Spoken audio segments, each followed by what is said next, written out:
on this third wave, it is actually far worse than what we have expected. And about 80 to 90% of our sales are down because there are no traffic, there are no sales. Yeah, ever since the Utama cluster has started, people are not really going into malls anymore.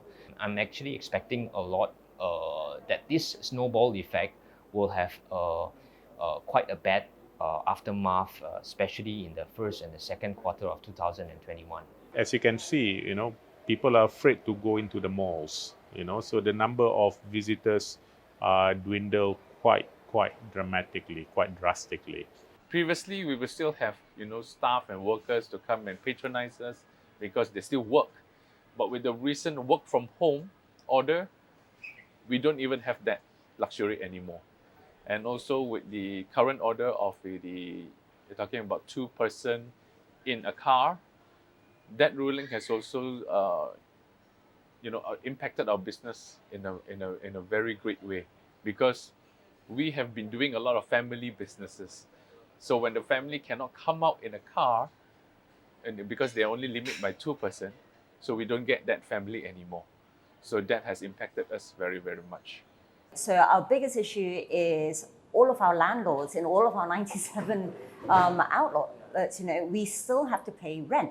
So at the moment where the shopping malls are still considered open, we are still expected to be paying full pay. Our business module is always a dining experience. For the second wave, you see the drop. Our sales, maybe we managed to do only 2 packs to 3 packs people. We have a lot of very good inner circle support from each other. So all the entrepreneurs and the like-minded people like myself actually gathers from time to time to disrupt the market, to be more interesting, to be more relevant in the industry. Yeah. And one of the main things that we focus now is all our marketing now is focused mostly on online, and it has shown a remarkable result. So online is the way to go, especially when it comes to retail product and all that. Hopefully, we Malaysian come together and we manage to control to almost zero, but we can do it again. We do need guidance, we do need SOP. My only suggestion is that let the civil servant be in charge, not politicians. I think one of the most important part is that if you want to come up with SOP, think about the SOP first. Don't just come out and then fix it later. That's where the problem that I realized when it comes to SOP. We have also thought about plans to pivot our business. We have also gone into manufacturing. We have gone into moving the business from the retail, brick-and-mortar retail to factories, and to produce more items that can be delivered straight to the customers to cook at home. I think we have no choice but to close our outlets that's not, I wouldn't say performing anymore, does not even have any traffic in there that have, can generate a break-even income. So those are the outlets that we will be closing, and I really hope that we don't need to close that many. So as a business owner, I've been running this business now for 11 years. We started this from scratch. Obviously, business owners such as myself are, ultimately optimistic, right? Well, we don't really give up. We're quite resilient. So when these things come and knock us down, even though we weren't really expecting this in 2020, we're all kind of resilient, and we're just looking about just doing what we can to survive.